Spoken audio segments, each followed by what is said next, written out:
Assalamualaikum warahmatullahi wabarakatuh. Hai semuanya, apa kabar? Semoga kalian dalam keadaan sehat dan penuh semangat ya. Di video kali ini kita akan membahas topik yang menarik sekaligus penting, yaitu Narcissistic Personality Disorder atau sering disingkat NPD. Pernah dengar istilah ini? Nah, gangguan ini bukan hanya mempengaruhi orang yang mengalaminya, tetapi juga berdampak besar pada orang-orang di sekitarnya, baik dalam hubungan pribadi, pekerjaan, maupun kehidupan sosial. Nah, biar diskusinya lebih seru, yuk kita mulai dengan pertanyaan sederhana. Pernah nggak sih kalian bertemu seseorang yang selalu merasa dirinya paling hebat? Atau mungkin seseorang yang sangat butuh perhatian terus-menerus? Kalau iya, bisa jadi itu adalah tanda dari NPD. Kalian pastinya sudah bertanya-tanya kan? Jadi, apa sebenarnya NPD itu? Nah, menurut DSM-5, NPD adalah gangguan kepribadian yang ditandai dengan perasaan superioritas, kebutuhan akan kekaguman, dan kurangnya empati terhadap orang lain. Tapi jangan khawatir, untuk membuat ini lebih mudah dipahami, aku sudah siapin contoh-contoh nyata supaya kita bisa mengenal perilaku ini lebih dalam. Oke, kita bahas satu persatu ya. Mulai dari karakteristik utamanya. Yang pertama, rasa superioritas yang berlebihan. Orang dengan NPD biasanya membesar-besarkan pencapaian atau merasa lebih penting dari orang lain. Contohnya, bayangkan seorang manajer yang selalu berkata, "Tanpa saya, perusahaan ini tidak akan bisa berjalan." Nah, ia nggak mendengarkan ide dari timnya karena merasa hanya dirinya yang paling benar. Kalau kita ada di posisi bawahannya, kira-kira apa yang bisa dilakukan? Apakah kita harus mengalah atau justru mencari cara untuk menyampaikan ide tanpa membuatnya merasa terancam? Disinilah pentingnya memahami kepribadian orang lain, supaya kita bisa tetap produktif meskipun dalam situasi sulit. Lalu selanjutnya, preokupasi terhadap fantasi kesuksesan. Mereka sering terobsesi dengan gambaran kesuksesan besar, kekuasaan, atau bahkan kecantikan. Contohnya, seorang mahasiswa yang yakin akan menjadi miliarder terkenal, tetapi dia malas belajar karena merasa sukses akan datang begitu saja. Nah, di sini kita bisa belajar tentang pentingnya realistis dalam meraih mimpi. Fantasi yang terlalu tinggi tanpa diimbangi dengan usaha nyata justru bisa membuat kita terjebak di tempat yang sama. Jadi, kalau kamu punya mimpi besar, pastikan juga punya langkah kecil untuk mencapainya ya. Oke, selanjutnya. Nomor 3. Keyakinan akan keunikan diri. Mereka dengan gangguan ini merasa hanya bisa dipahami oleh orang-orang istimewa. Contohnya, seorang dokter yang menolak kerja tim karena merasa rekan-rekannya nggak selevel. Nah, kalian pernah nggak punya pengalaman bekerja dengan orang yang merasa paling pintar? Kalau iya, coba tulis di kolom komentar. Gimana caranya kalian menghadapi mereka? Mungkin diskusi ini bisa jadi inspirasi untuk yang lain. Lalu selanjutnya nomor 4, kebutuhan berlebihan akan kekaguman. Individu dengan gangguan ini sangat mendambakan pujian dan perhatian. Contohnya, seorang influencer yang selalu memantau jumlah like di postingannya. Lalu, dia merasa stres jika tidak banyak yang menyukai postingannya. Fenomena ini sangat relevan di era digital seperti sekarang. Media sosial membuat banyak orang merasa nilainya tergantung pada angka like atau komentar. Padahal penghargaan sejati datang dari diri kita sendiri, bukan sekadar angka di layar. Apa kalian setuju? Selanjutnya, rasa berhak atau sense of entitlement.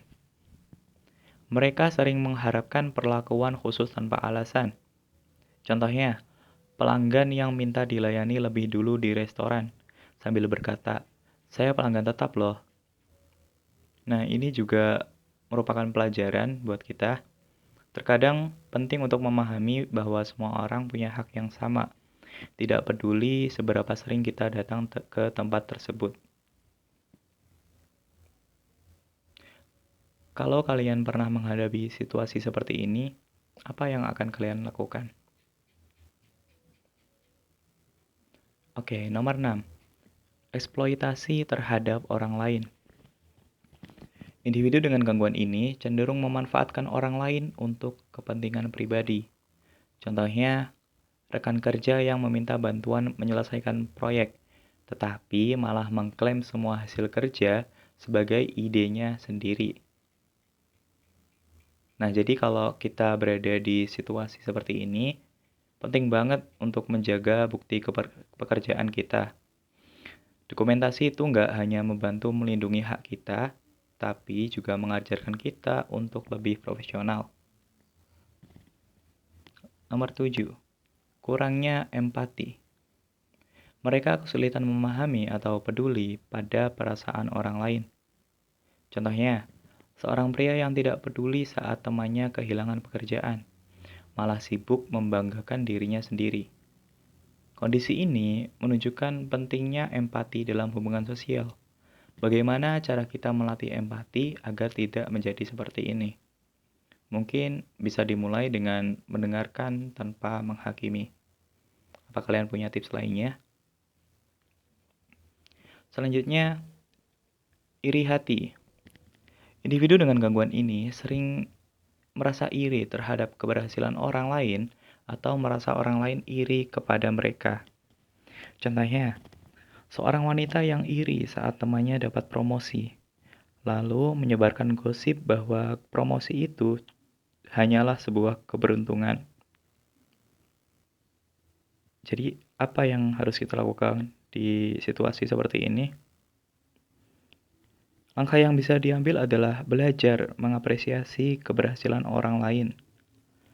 Yuk coba mulai dari hal kecil, beri ucapan selamat ketika temanmu meraih sesuatu.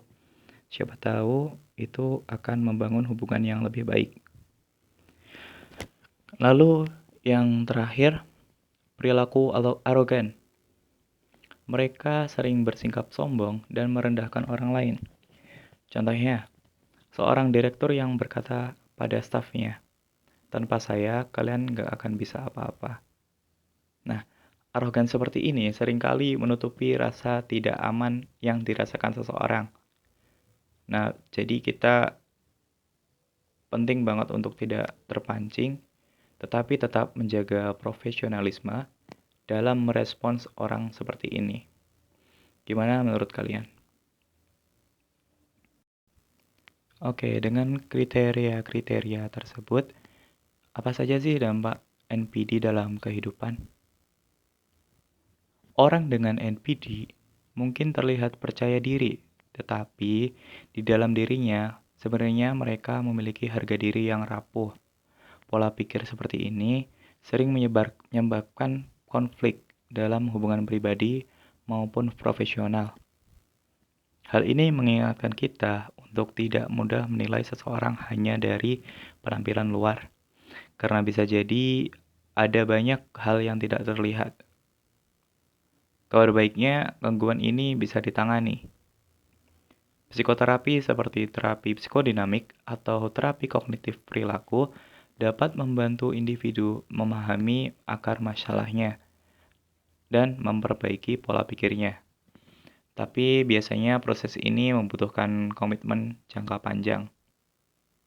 Jika kalian merasa kenal seseorang yang mungkin mengalami hal ini, apa yang bisa dilakukan untuk mendukung mereka? Ingat ya, empati adalah kunci. Oke, itu dia pembahasan kita tentang narcissistic personality disorder. Dengan mengenal lebih jauh, kita bisa membantu mengurangi stigma terhadap gangguan ini dan mendukung mereka yang membutuhkannya. Jadi, kalau kalian punya pengalaman atau cerita terkait NPD, jangan ragu untuk sharing di kolom komentar ya. Sampai jumpa di video selanjutnya. Wassalamualaikum warahmatullahi wabarakatuh.